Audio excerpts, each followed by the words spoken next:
Trying to understand this Israel-Palestine conflict a little more. Let's listen to Mr. Shapiro talk about what's going on over there and the entire history of it.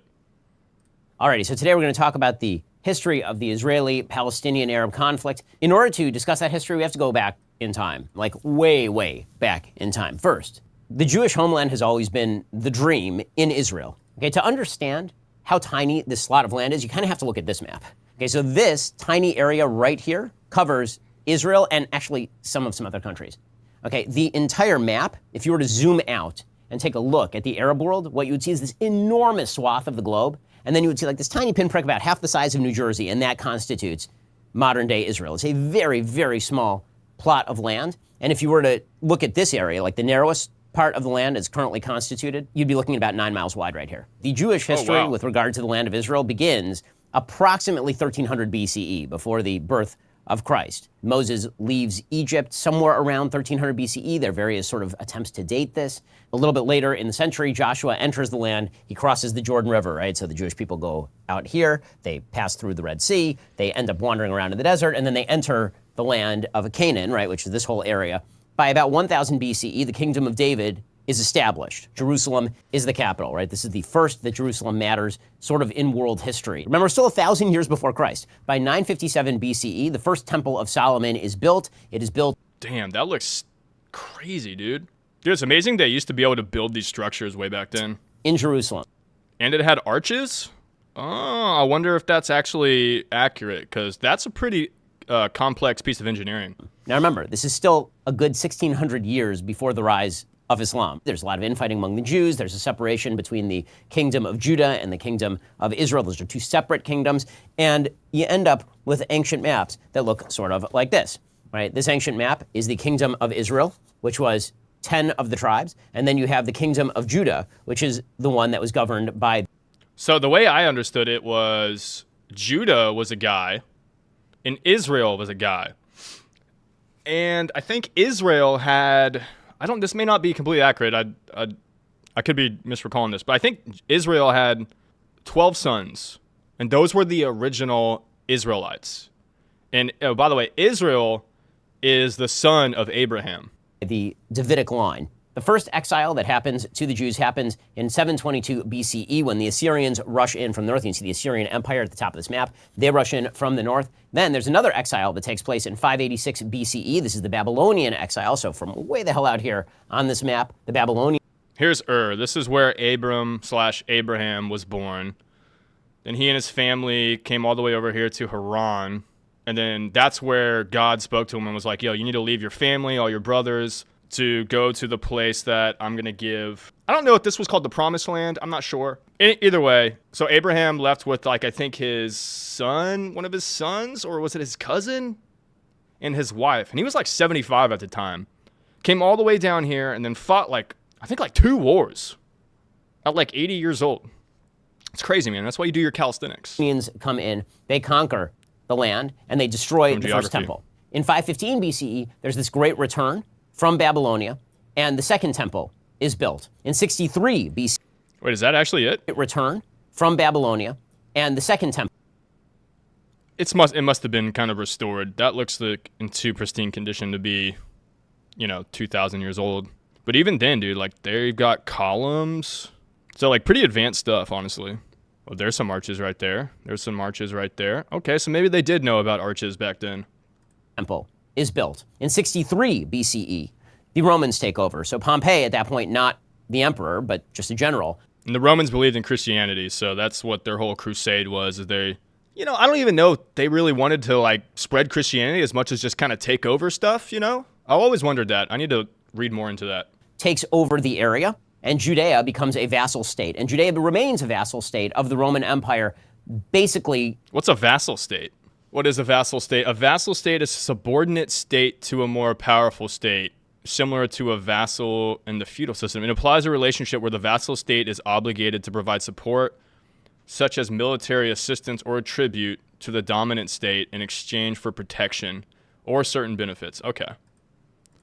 Through the end of an independent Jewish kingdom. It's called Judea at this point. It is not called Israel. 70 CE is the destruction of Jerusalem. There's a Jewish revolt.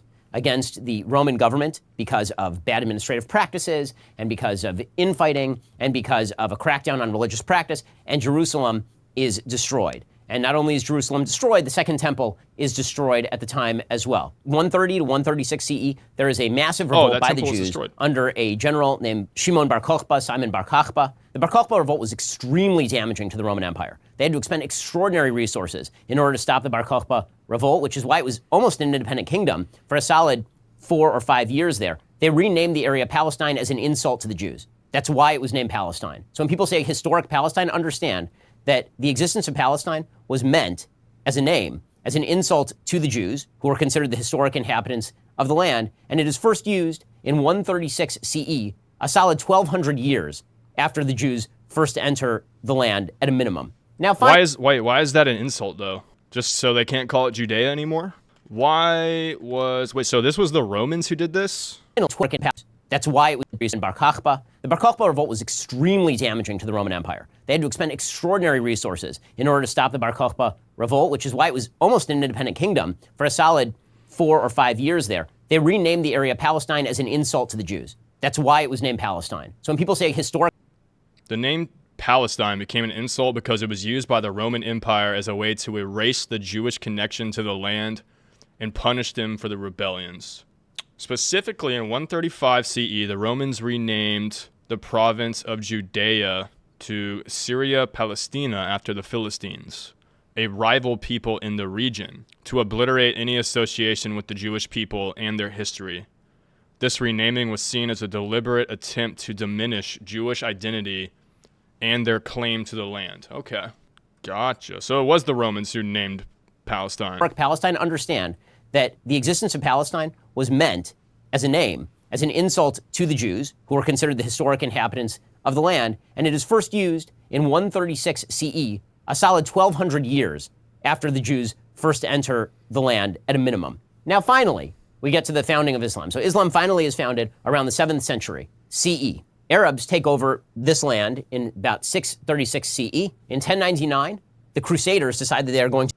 So basically what I know about Islam is that Islam does accept Jesus and Muhammad as prophets, but Muhammad is the last prophet. Actually, Christianity believes that Jesus was the last prophet. Muhammad was not a prophet. That's what they believe. And obviously, but yeah, Judaism does not recognize Jesus or Muhammad as prophets. And they have a whole rule system about that. Like, how do you prove someone's a prophet? I'm not going to get into that, but they do have a system. They weren't just like, yeah.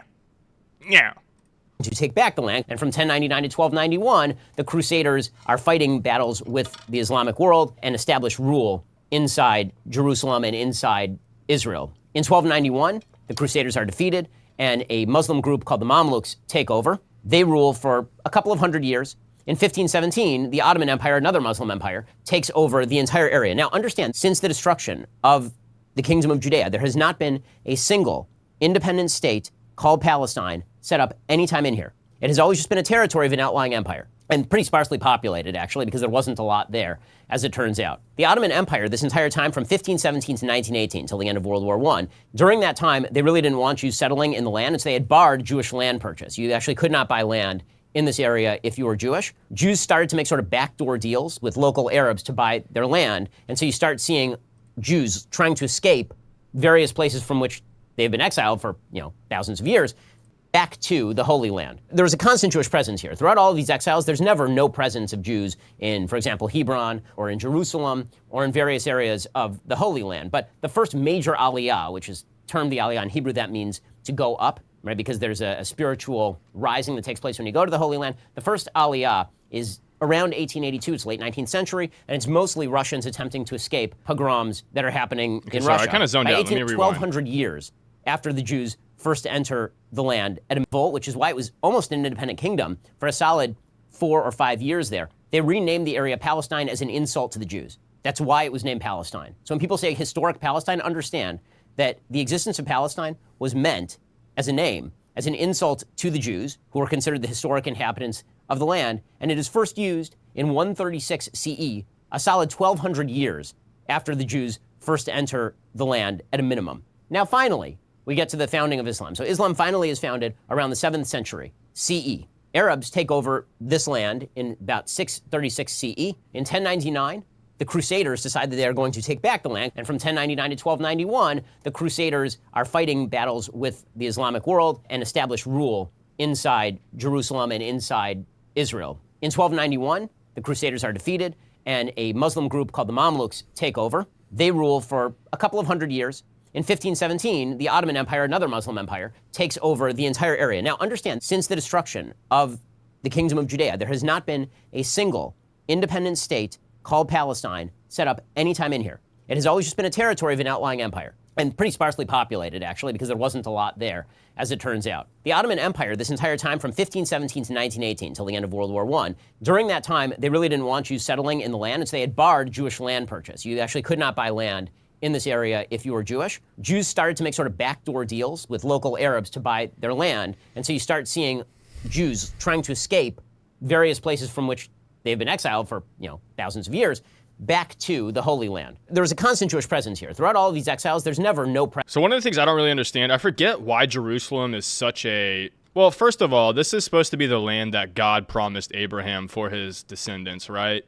I think that's why they call it the Holy Land. Jerusalem holds immense significance for Judaism as its holiest city and spiritual center, serving as a symbol of national identity and a focal point for religious practice and yearning.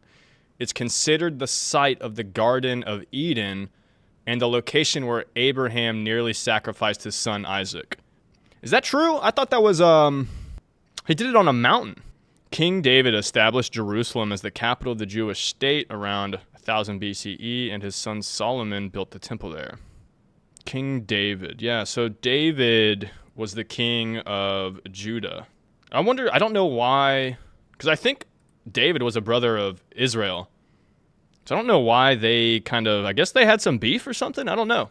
Presence of Jews in, for example, Hebron or in Jerusalem or in various areas of the Holy Land. But the first major aliyah, which is termed the aliyah in Hebrew, that means up, right? Because there's We're only 5 minutes in. Holy crap. Spiritual rising that takes place when you go to the Holy Land. The first aliyah is around 1882. It's late 19th century, and it's mostly Russians attempting to escape pogroms that are happening in Russia. By 1897, the Zionist movement begins, and this is the idea that there's going to be an independent Jewish state in Israel. It is launched by Theodor Herzl. He's the founder of the World Zionist Organization. He is not a particularly religious Jew. He launches this after the Dreyfus Affair. The Dreyfus Affair was this famous affair in France in which there was a member of the French army who was Jewish. He was falsely accused of spying for the Austro-Hungarian Empire. It unleashed this giant wave of anti-Semitism. He was basically condemned despite evidence because of the anti-Semitism, and Herzl decided, well, anti-Semitism is too strong a threat. The Jews need some homeland to call their own. In 1917, Britain declares the Balfour Declaration. This says there will be a Jewish homeland in the area of Israel. The amount of land that was promised to the Jews was actually not just what is labeled Israel here, but also Jordan, which at this time was called Transjordan, which makes some sense in the sense that the Arab states around it were going to be Egypt, it was going to be Saudi Arabia, it was going to be Syria, it was going to be Lebanon. There are a bevy of Arab states that surround this entire region. In 1920, there are Arab pogroms against Jews in Jerusalem. So when people say that there was no conflict between Arabs and Jews until the creation of the State of Israel, that's just a lie. It's not What's true a pogrom? No conflict in the sense that Britain declares the Balfour Declaration. This says, Dear Lord Rothschild, November 2nd, 1917. Dear Lord Rothschild, I have much pleasure in conveying to you, on behalf of His Majesty's government, the following declaration of sympathy with Jewish Zionist aspirations, which has been submitted to and approved by the Cabinet. His Majesty's government view with favor the establishment in Palestine of a national home for the Jewish people, and will use their best endeavors to facilitate the achievement of this object. It being clearly understood that nothing shall be done which may prejudice the civil and religious rights of existing non-Jewish communities in Palestine, or the rights and political status enjoyed by Jews in any other country. Jesus Christ, that was all one sentence, dude? Break it up! A national home for the Jewish people in Palestine. Interesting, okay. I get why they want to do that, though, because, I mean, technically, that's where it all started for them, right? That's where Abraham was first talked to by God, and then he had all those wars protecting that land, which he ultimately won. And yeah, that's where Moses led the slaves out of Egypt. It's been a long time since I heard that story. I'm gonna need to read into that more too. Yeah, I mean, that's where it all started for them. So, I mean, I get why they'd want to do that. Like, that's like the sacred holy land for them. And to be honest, should be for all Abrahamic religions, right? I should be grateful. Wait. So what was the last part? Nothing shall be done which may prejudice the civil and religious rights of existing non-Jewish communities in Palestine. Okay. I should be grateful if you would bring this declaration to the knowledge of the Zionist Federation. Why is he writing this to the Rothschild family? God, dude, can you imagine if you were born into the Rothschild family? Must be nice, huh? Must be nice, bro. There will be a Jewish homeland in the area of Israel. The amount of land that was promised to the Jews was actually not just what is labeled Israel. When he says promise to the Jews, I'm assuming he means by God, right? Because that's, God said to Abram, leave Haran, go to Canaan, and this is where this is the land I'm going to give to your descendants. But also Jordan, which at this time was called Transjordan, which makes some sense in the sense that the Arab states around it were going to be Egypt, it was going to be Saudi Arabia, it was going to be Syria, it was going to be Lebanon. There are a bevy of Arab states that surround this entire region. In 1920, there are Arab pogroms against Jews in Jerusalem. So another thing I don't really understand, like, does Arab mean, like, you practice Islam? Or does it just mean, like, that's in the Arabian part of the world? Okay, so I think the term Arabian doesn't actually have to do anything with religion. It just means you're from the people originally from the Arabian Peninsula and surrounding territories who speak Arabic. Okay, Arab is an ethno-linguistic category identifying people who speak the Arabic language as their mother tongue. Arabic is a Semitic language closely related to Hebrew and Aramaic. Okay. So when people say that there was Aren't we learning so much stuff today? This is amazing. no conflict between Arabs and Jews until the creation of the state of Israel, that's just a lie. It's not true at all. There were major Arab What did he say? Sorry. Syria, it was going to be Lebanon. There are a bevy of Arab states that surround this entire region. In 1920, there are Arab pogroms against Jews in Jerusalem. So when people say that there was no conflict between Arabs and Jews, Oh, a pogrom, an organized massacre, especially of Jews. So is that pogrom, is that synonymous with genocide? until the Seems like creation of the state of Israel, that's just a lie. It's not true at all. There were major Arab pogroms against Jews in Jerusalem because Jews wanted to commit the great sin of praying at the Western Wall. This, of course, was not allowed. In 1922, Why is that such a big deal? Bro, just let them pray. They ain't hurting nobody. the declaration, given a mandate. In 1922, this is post-World War I now, the British are given a mandate over the area of Palestine. They start walking back the promises of the Balfour Declaration. And the Brits separate off Transjordan, and they call it Jordan, and they say that's going to go to the Arabs. In 1929, there's another major riot, another major anti-Jewish riot in Hebron. The British, in response to all of this violence and all of this rioting, they decide they're going to just continually attempt to appease the Arab population in British Mandate Palestine. So they begin restricting land transfers to Jews. In 1937, the Peel Commission suggests a partition plan with control by the British retained of Tel Aviv and Jaffa and Jerusalem. And there would be like a small sliver of land Israel would get, but it would be pretty divided. It'd be like this little land here, maybe a little bit up here, and then most of the Negev, which is basically just an empty desert. By this point, Jews have been moving to Palestine in increasing numbers because anti-Semitism in Europe is getting worse, but also because there's this nascent labor and Zionist movement, and they're really making the agricultural areas flourish again. Economic growth in this region at this time is because Jews were moving in and they were bringing their resources with them, they were bringing their know-how with them, and they were working the land. And this was driving more Arab immigration to the land also, because economic activity always drives population movement. In 1939, under Arab pressure, the Brits restrict Jewish immigration to 75,000 Jews per year. The Jews are saying, listen, we have like millions of people who want to move here. And the Brits say, we're not doing that, 75,000 per year, because we have to get along with the Arab population. This is just before the Holocaust, obviously. And the Arabs reject this. The Arabs are very angry about this. They continue to launch low-level attacks on the British. They continue to attack Jewish populations. World War II breaks out. The Jews, including Jews who were heavily pushing the British to establish a Jewish state and to lift restrictions on Jewish immigration into British Mandate Palestine, they side with the Brits, right? They form their own divisions. They're trying to help the British. What they say is that we fight for Jewish immigration to Palestine as though there were no Germans, and we fight the Germans as if there were no British, right? That's the way the Jews see it in British Mandate Palestine. They're attempting to negotiate. The Arabs side with Hitler. Okay, during World War II, you have Hashmin al-Husseini. He is the Grand Mufti of Jerusalem, one of the Palestinian leaders at the time, the Arab leaders at the time, and he was literally meeting with Hitler, attempting to encourage Hitler to establish a final solution in the Holy Land should the Germans be able to conquer that area, which the Germans came pretty close. I mean, you had Rommel literally in Egypt, right? Rommel was over here. Okay, so fast forward, you're now after World War II. Still, the British mandate is limiting the amount of Jewish immigration into British Mandate Palestine, because they're attempting to keep this conflict between the Jews and the Arabs simmering at a lower level. Okay, 1947, there's a UN partition plan, because now the British mandate in Palestine, they want to end it, they want to withdraw, they don't want to be there anymore. Wait, what is this? The Jewish state. See, but this is also the whole, because you got Jerusalem right there. So the Arabs control the Holy Land as I understand it, but it looks like, I mean, I think all of this considered the Holy Land anymore. So the UN says, okay, we're going to vote on a partition plan. It retains Jerusalem as internationally governed. Okay, so it would not have been Jewish territory or Arab territory. It would have been internationally governed. It's just this fragmented, ridiculous state. Okay, the state for the Jews would have been like a slice here, a little bit of a slice of the coastal area here, and then the Negev desert down here. The Jews are like, give us whatever you got, right? Whatever you're going to give us, we will take. The Arabs instead decide that they're going to launch a bunch of low-level conflicts. So there's this kind of low-level, quiet war that's going on for about a year, with Arabs attacking Jewish settlements and attempting to kill Jews, and Jews attempting to defend themselves. May 14th, 1948, the British mandate officially ends. Israel declares its independence, right? This is Yom HaAtzmaut, or as the Arabs like to call it, the Nakba, right? They call it a disaster that Israel was established. The leader of Israel at this time is David Ben-Gurion.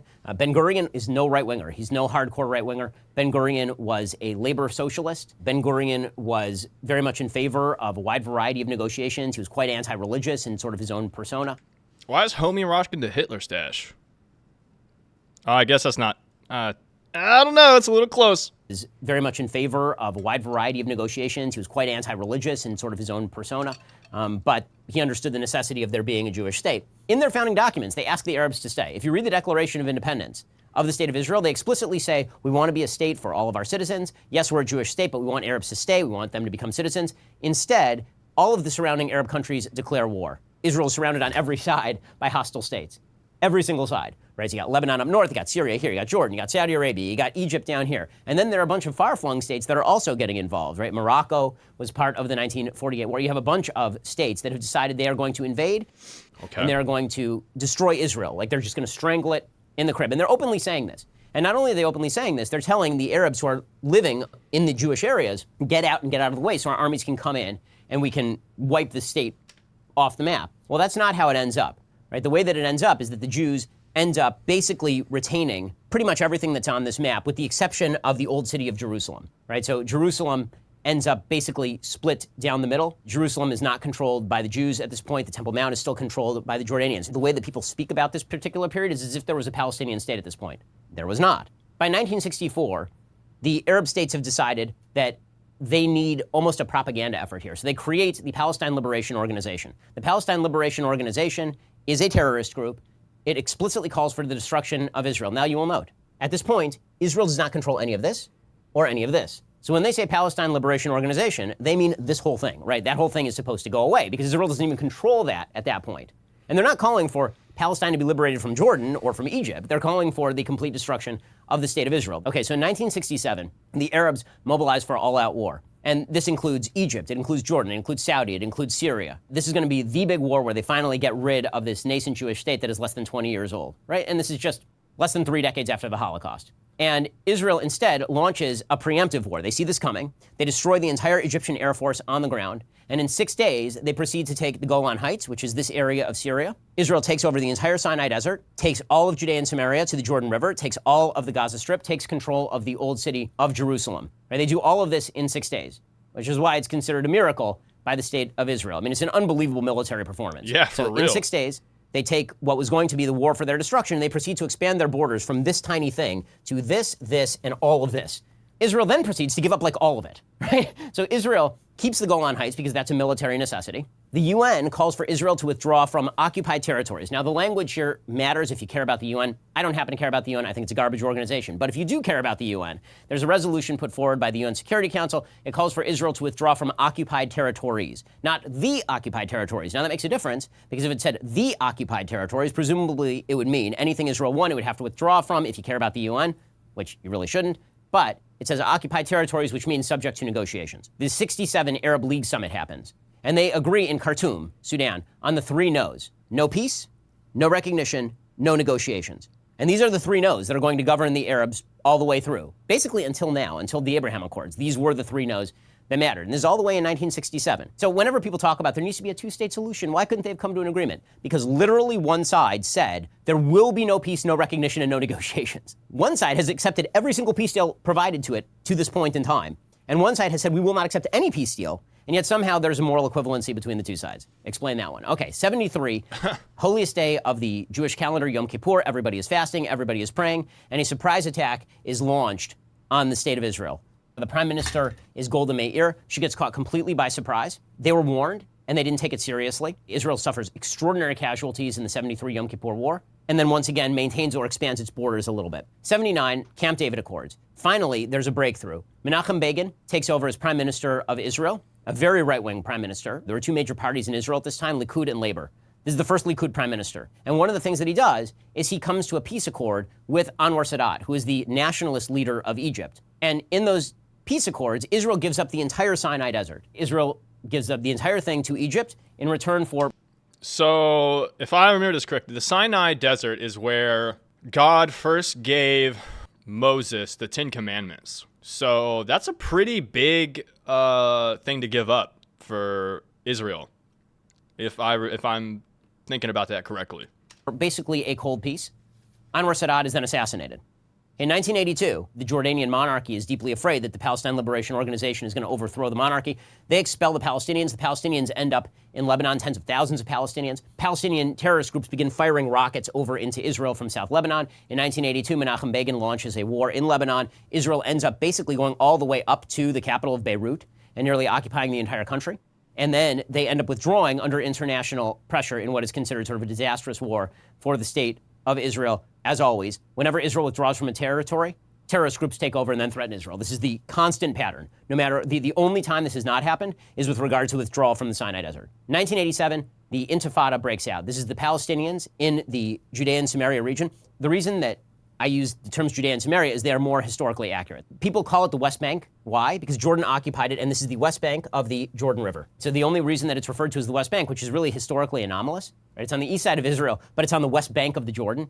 That's a holdover from the time when the Jordanians occupied this entire area. Again, no one cares that Jordan occupied quote-unquote Palestinian land or that Egypt occupied quote-unquote Palestinian land. They only care when Jews occupy historically Jewish land. That's when things start to get really hot and bothered. Okay, so anyway, the Intifada breaks out in 1987. You get these widespread riots and violent confrontations and terrorist attacks all the way from 1987 to 1991. By this time, Yitzhak Rabin has taken over as prime minister of Israel, and pushed by George H.W. Bush, the government of the state of Israel starts negotiating with the Palestine Liberation Organization, which is a really weird shift considering that Yasser Arafat is a master terrorist responsible for tons of murders on his hands. He at this point has been expelled all the way to Tunis, right? He's not even in the picture. And Israel brings him out of retirement basically and says, why don't we negotiate with you? And maybe you can make all of this stop. So in 1993, they signed the Oslo Accords, and that is where you get Bill Clinton presiding over one of the least successful international negotiations in the history of international politics. The Oslo Accords have been a complete and utter failure. That ends with Yitzhak Rabin, who's this historic general who has been prime minister of Israel a couple of times by this point, shaking hands with a mass murdering terrorist, Yasser Arafat. And this was going to initiate a new period of health and accord, and there was going to be peace. All that the PLO had to do was acknowledge that Israel existed and had a right to exist, stop educating their children in terrorism, and cease the violence. They couldn't do any of those things, right? So none of that happened. Instead, there's an uptick in violence, pretty dramatic uptick in violence after the Oslo Accords. In 1998, Israel again attempts to make some sort of concessions to the Palestinians, this time under the first tenure of Prime Minister Benjamin Netanyahu. Israel does not want to govern these areas. Israel is not interested in governing millions of Palestinians in the Gaza Strip or in Judea and Samaria. The last thing they want to do is have their soldiers wandering around these dangerous areas or to preside over these areas. All they want, and all Israel has ever wanted, is to separate off from these particular areas and say, listen, you guys rule yourselves. Like, just stop bothering us, please. Okay, and you will see that this is the continued pattern. 2000, Israel engages in the Camp David negotiations. Bill Clinton is still president at this point, and the prime minister of Israel is now a guy named Ehud Barak. And Ehud Barak is a real dove. Ehud Barak wants to make as many concessions as humanly possible, right? This picture here, which is just an unbelievable picture, Bill Clinton and Ehud Barak trying to push Yasser Arafat into negotiating, right? They're all joking, they're all happy, and all this kind of crap. Ehud Barak offered everything. Ehud Barak offered complete control over the Temple Mount with just like a little bit of a recognition that Israel has a historic claim religiously to the Temple Mount. Arafat turned it down flat. He offered control over virtually all of Judea and Samaria. He offered control over the Gaza Strip, right? A Palestinian state, boom, done. Arafat does not even negotiate. He just launches a massive round of violence. I remember this because I was actually in Israel right about the time they launched the Intifada, and there were suicide bombings on a fairly regular basis. They blew up a Sparrow's Pizza shop. I was supposed to be at that corner like a couple of hours later. This was a thing that was really scary. It was really violent. Remember, he launched that not after Israel did something aggressive. He launched that after Israel offered him everything he could possibly want if he weren't a damned liar who just wanted Israel wiped off the map. This, again, is the great lie, is that there is desire for a two-state solution from the Palestinian side. So far, there has been no evidence whatsoever that this is the case. Okay, 2004, Arafat dies, and Mahmoud Abbas takes over. Mahmoud Abbas is himself a terror supporter. He wrote his entire doctoral dissertation on Holocaust denial and why it's correct.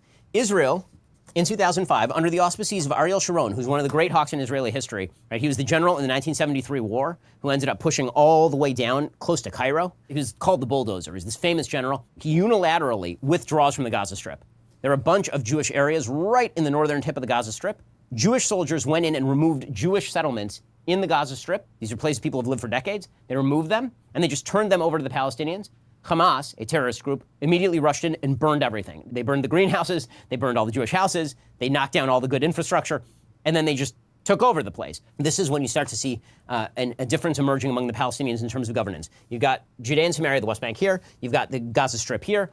In 2005, Abbas wins the Palestinian elections, but only because Hamas and Islamic Jihad boycott the elections. Okay, in 2006, after Israel withdraws from Gaza, remember, Israel's not in control of anything here now. Hamas wins an election. So the first move is not, oh, look, Israel wants to make concessions and make peace with us. The first move is, why don't we elect a terrorist group to actually represent us? Okay, in 2008, Israel's response to this is, what if we just offer you everything? So Ehud Olmert becomes prime minister of Israel, and he proceeds to offer everything to Abbas. He gives him basically the same offer, but better than the offer that Barak gave in 2000. He offers everything. He offers Judea and Samaria. He says, we're going to keep some of the big Israeli settlements that exist here, but we're going to give you land swaps. You can keep the Gaza Strip, everything. Abbas does not even bother to issue a counteroffer. He just walks away from the table and launches violence. Gaza war begins 2008, missiles flying in from Gaza. This is the first Gaza war. Israel has to go in Operation Cast Lead and shut that down. 2014, this breaks out again. Another giant rocket attack from Hamas in Gaza. Israel has to go back in 2014 and shut it down. And that brings us to today, 2021, another Gaza war in which Hamas has decided to launch rockets at the state of Israel. The real reason for that has nothing to do with land disputes in Jerusalem. The real reason has to do with the fact that Mahmoud Abbas was about to hold an election in April. He canceled it because he knew he was going to lose to Hamas. As always, the best way to garner support when it appears that you're about to go down is to start blaming the Jews and start trying to kill them. You can start an arms race between yourself and Hamas on how many Jews they can kill. So that brings us to where we are right now in 2021. So Hamas is an actual terrorist group. Fatah, which is the military wing of the Palestinian Authority, is a terrorist group as well, and Islamic Jihad. So you have three terrorist groups running this area right here. And again, Israel has no interest in running those areas. It's the last thing that Israel really wants. It's the reason why Israel has not gone and reinvaded these areas or thrown Hamas out. They don't want their soldiers in these particular areas. What Israel has done, because they don't wish to be involved in these full-scale wars, is they've developed the Iron Dome system. So the Iron Dome system is really an incredible piece of technology. Okay, so Hamas has been firing rockets at the center of Israel. Israel is a very, very tiny state. If you were to fire a rocket from the Gaza Strip to Jerusalem, you have about 90 seconds warning before the rocket hits. Tel Aviv, which is up here, if you hit Tel Aviv, that's again a 90-second warning. If you're in Ashdod or Ashkelon, which are down here, you're getting like 15, 30 seconds warning before the rockets hit. So Israel develops this incredible technology called Iron Dome. This is what an Iron Dome battery looks like. You can see that they load up the battery with a bunch of essentially anti-missile missiles. That's what they are. There is an enemy rocket that is fired. Israel has these very precise radar systems that track the rocket launches. Then there's a control system that estimates the impact point where it's going to hit. And then they fire a launcher to intercept the missile. And it doesn't bother defending against rockets that are going to land in the middle of nowhere. They have these batteries that are set up in all of Israel's major cities. Iron Dome is basically a technological miracle. They're hitting a bullet with a bullet. And they're doing so with no time to basically figure out how to do it. It's right now succeeding at about 90% rate, which means, by the way, that Israel gets to be nicer to Hamas than it otherwise would be. Because if all these rockets were actually hitting all the populated areas of Israel, Israel would just eviscerate Hamas. Like any other state, it would have no choice but to go in on the ground and just finish the job, which is why if Hezbollah in the north, right, on the northern Lebanese border, decides that it wants to launch a war against Israel, they have way more ordnance than Hamas does, and so Israel would be forced to go in full scale and just do what it would have to do. Right? Israel is being incredibly pinpointed about the way that it deals with this conflict. It's dropping knock bombs on top of buildings. They're bombs that basically shake the building and say, get out, and then they bomb the building after everybody gets out. They're calling building managers and telling them to leave. We have tape of them telling building managers, clear the building, and the building managers being like, well, we don't want to. And the Israelis saying, well, yeah, but there are kids inside. And the building manager being like, okay, well, if you kill kids, then it's a good propaganda win for us. It's unbelievable. And yet somehow the world sees some sort of moral equivalence there. Now, there are some international political implications that have changed in the recent past with regard to Israel. I've dealt with just specifically here the Israeli-Palestinian conflict. But one of the things that has happened that is really quite massive is that if you go back here, Israel currently has a cold peace with Egypt. Israel has kind of a cold peace with Jordan.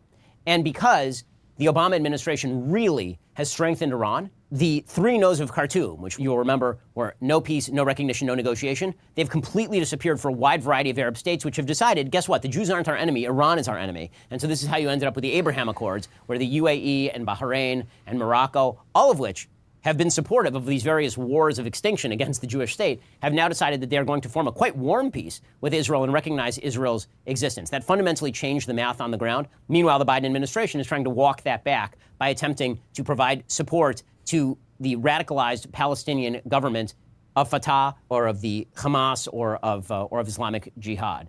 Alrighty, so let's talk about what exactly happened in the last couple of months that resulted in this round of new violence. Why don't we begin with the Abraham Accords? The Abraham Accords were this monumental shift in how people thought about the Middle East. So for decades, the conventional wisdom is there will not be peace between Israel and all these surrounding Arab states. It's the reason they call it the Israeli-Arab conflict as opposed to Israel versus the Palestinians, because it was supposed to implicate all of these various countries because of the three no's of Khartoum. Right? The idea was that until Israel made some sort of deal with the Palestinians, there would never be peace in the region, ever. No one could ever recognize the presence of Israel until Israel made concessions to the Palestinians. And so under that impression, Israel kept being like, okay, we'll make this concession and this concession and this concession.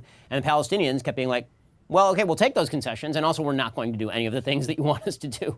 So this was completely exploded by the Trump administration and Prime Minister Benjamin Netanyahu, and mostly, ironically, by Barack Obama. So during the Obama administration, there was a real shift in how the United States treated Iran. So Iran has been threatening Israeli extinction since the Iranian Revolution of '79. They've constantly been shouting death to the Jews, death to America, destroy the Zionist entity. This has been part of their pitch for a very long time. And now they were developing nuclear weapons. And so Barack Obama had this bizarre vision of the Middle East in which the United States would be able to minimize its presence by essentially setting up Iran as a counterbalance to Saudi Arabia. They would create this realpolitik situation in which Iran had been newly moderated in some bizarre way, and they'd pushed off the nuclear agenda just long enough to get those moderates in power, and then they would be welcomed into the family of nations, and there would be this sort of balance of power between the Sunni and the Shia in the Middle East, and this would solve all problems. This was Barack Obama's new idea. It was a terrible idea because, as it turns out, there are no moderates in the government of Iran. It is run by the mullahs.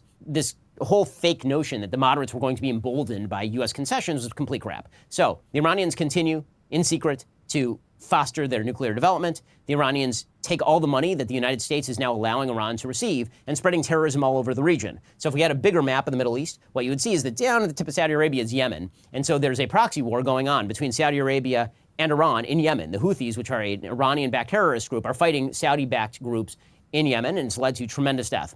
The United States had basically, under Barack Obama, moved away from alliances with both Israel and with Saudi Arabia and had moved toward this sort of bizarre warmth with Iran, which is a state that wishes fully to destroy both Saudi Arabia and Israel. Well, this forced Saudi Arabia into saying, wait a second, our enemies here are not the Jews. The Jews don't care about us, right? The Jews are not bothering us. The Jews don't want anything from us. The Jews just want to live there.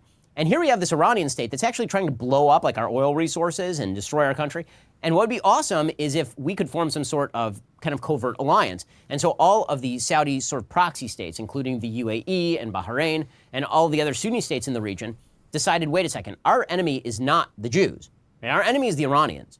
And so they started fostering relations in kind of covert ways with the Israelis, to the point where even during the Obama administration, there was talk about how Israel might use Saudi Arabian airspace in order to strike at Iran, which is located over here on the map. There's all this kind of new ties that are being forged. The new Egyptian regime, which is a regime that had been Muslim Brotherhood, the Muslim Brotherhood took over after the Arab Spring that was much vaunted. It was supposed to heal the world and all of this. Really didn't. The Muslim Brotherhood was ousted. General al-Sisi took over in Egypt. He's been much friendlier with Israel. The Saudis have been much friendlier with Israel. Then along comes the Trump administration, and they decide they're going to turn decades of conventional wisdom about the Israeli-Palestinian issue and its centrality on their head. So the idea was, if you can force Israel into making enough concessions, and if you can just stop them from saying that they like Jerusalem and they want to keep Jerusalem, if you can just stop them from doing all this, maybe you will wheedle the entire Muslim world into accepting Israel's presence. The Trump administration comes along like, nah, this is nonsense. Okay, so we can see these burgeoning ties between Israel and these Arab countries. The Palestinian issue is a completely different issue. It's completely separate. So instead, here's what we're going to do. We're going to make very clear to everybody that we actually back Israel's right to exist, and we back Israel's sovereignty over Jerusalem, and we back Israel's sovereignty over the Golan Heights. We're going to take those off the table. The Arabs no longer have a right to expect that Israel is going to give that stuff up, because we say that we're not going to push them on that. And we are going to foster ties between Israel and the UAE and Bahrain and Saudi Arabia. And shock of shocks, it turns out that all these Arab nations decide our enemy ain't the Jews, our enemy is the Iranians. And so we really should foster ties with these folks and create this sort of new regional security bloc. And that's exactly what happened. Okay, Joe Biden takes over, and Joe Biden decides, come on, man. And he says, we're going to ditch all of the progress that was just made. We're going to pretend the Abrahamic Accords never happened, and we're going to start making overtures to Iran. Simultaneously, we are going to undo another Trump administration policy. So the Trump administration made very clear, we are not going to pretend that we are honest brokers between Israel and a bunch of terrorist groups. Instead, we are just going to make clear our support for Israel, and we're going to withdraw funding from, for example, Fatah and the Palestinian Authority and the UNRWA and Hamas. We're just going to take away the funding from these various organizations. Biden comes in and he says, I'm going to restore the status quo ante. I'm going to try and get back into the Iran deal and allow Iran to foster terrorism with U.S. taxpayer dollars and with us allowing money to flow into Iran. I'm going to restore aid to all of these Palestinian terror groups. And so the Palestinians are like, okay, I guess now's a good time to push. And the Iranians are saying, okay, now's a good time for us to push, because we have an administration in power that obviously is not pro-Saudi, that is obviously not pro-Israel. So if we push a little bit, we'll see kind of how far we can push here. Factor number 2 is that the Palestinian Authority has not held an election since 2006. Mahmoud Abbas was last elected in 2005. He is now in the 16th year of a 4-year term. So when people talk about Israel as undemocratic and apartheid, 20% of Israel is Arab. There are Arabs who sit on the Supreme Court. There's a major Arab party called Ra'am, which is part of the Israeli Knesset. It's just a lie that Israel is an apartheid state. The true apartheid state is the Palestinian Authority and Hamas. 0 Jews live there, and they've not held an election in any of these areas for nearly 2 decades. So Abbas, in an attempt to appease the Biden administration and the incoming Democratic power base in the United States and the international community, he wants to show that he's legit. We're going to hold an election, says Mahmoud Abbas, who's I believe 80 years old. It turns out nobody likes Mahmoud Abbas. So Hamas looked like it was about to take over not just the Gaza Strip, but also the West Bank, Judea and Samaria. And so, like a couple of weeks before the election, Abbas was like, you know what? Bad idea, no elections.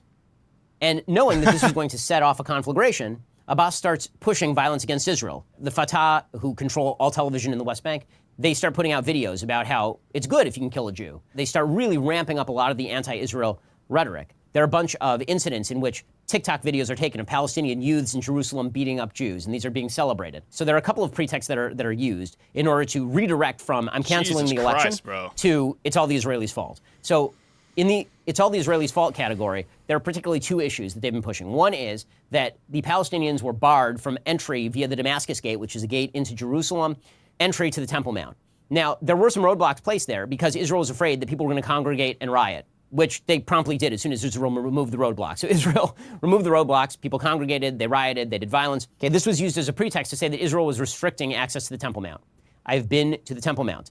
Muslims have full and free reign over the Temple Mount. The Islamic Waqf controls the Temple Mount. They have since 1967. Israel won back all of the old city of Jerusalem, including the Temple Mount, and Moshe Dayan, who was the general of the Israeli army at the time, he handed over the keys to the Temple Mount to the Islamic Waqf. And so Jews are not allowed to pray openly on the Temple Mount right now, which is insane. The Muslims complained that, on the one hand, worship wasn't being allowed there. Not true. 100% not true. During the middle of this chaos, by the way, 100,000 Muslims went up there during Ramadan at the end of Ramadan to pray on the Temple Mount. Doesn't sound like very good restriction of religious rights there. Okay, so a bunch of Fatah and Hamas members take over Al-Aqsa Mosque. They bring in rocks from the surrounding area. They bring in projectiles. They start throwing them at police. They put Hamas flags on the top of the Al-Aqsa Mosque. It's a terrorist group, a genocidal terrorist group. They start attacking the Israeli police. When the Israeli police go and shut it down, then they say, oh, Israel is being aggressive in the Al-Aqsa Mosque. That's why we need to start firing missiles. Okay, that is reason number one. It's a pretext and it's a lie. Reason number two is this long-standing legal dispute over an area of Jerusalem known as Sheikh Jarrah. Sheikh Jarrah is sort of an outskirt of Jerusalem. It's a little suburb. It's known by Jews as Shimon HaTzadik. It's known by Arabs as Sheikh Jarrah. Okay, so in the 1870s, there were a bunch of Jews who arrived in this area of Jerusalem, and they bought up a bunch of plots of land in Shimon HaTzadik. Shimon HaTzadik, he's a Talmudic era sage, and so his grave is supposed to be there. So Jews bought a lot of the territory that are right around. They have all the legal land bills and all of that. Heavy Jewish population in Sheikh Jarrah up until the 1948 war. The 1948 war happens, and as mentioned, Jordan takes over this entire arena, including the old city of Jerusalem. And they proceed to put barbed wire there, and Jews aren't allowed in, no freedom of worship, the whole deal. During that time, the Jordanian government hands over to some people in Sheikh Jarrah legal title to those homes. So say, we took this over, here's a title, you own the home now. Some people, they didn't give legal title. For whatever reason, it got caught up in the bureaucracy, or these people they didn't particularly like. For whatever reason, they don't have the legal title to those homes. Israel in the 67 war wins back Sheikh Jarrah, Shimon HaTzadik, and all the people who had the legal title, they're like, okay, well, I guess you live there now. All the people who didn't have legal title, the people who were the previous landowners came with the legal title, and they said, okay, this is our land, we want our house back. And the Israeli courts came up with a solution, and their solution was, you can continue to live in the house, but you have to pay rent to the people who own the legal title, which frankly is not a bad solution. For 50 years, the Palestinians who are living there don't pay rent. For 50 years. So the heirs and assigns of these particular land titles decide, you know what? We actually would like to knock down these 4 houses, and we want to build an apartment complex there. This is what this whole thing is about, supposedly, which it isn't. It's just a normal real estate dispute over eviction and terms of rent and all of this.